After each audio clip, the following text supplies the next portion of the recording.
Going to cut across to Subir Goka and let's hear out what he has to say. Really represents a policy choice. Let me now turn to some episodes of capital flow problems and perhaps highlight some of the lessons learned. The number of episodes that we can draw from, particularly from the 90s onwards, when private capital flows to emerging markets have become more and more significant. With a greater representation of private capital has come greater volatility in these flows. And while several countries benefited significantly from the larger volumes of flows, there have also been several episodes of financial crisis triggered by a reversal. Dr. Aziz, of course, mentioned in his remarks the context of the Asian crisis, which was clearly contributed to, if not precipitated by a very large build-up in foreign capital inflows into these countries.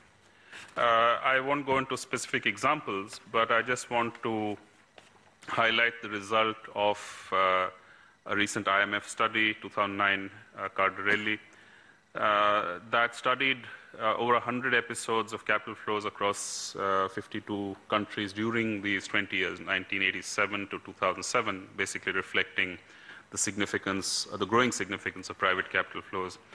And this study suggests that most episodes were associated with growth acceleration. So there was accelerating growth associated with capital inflows.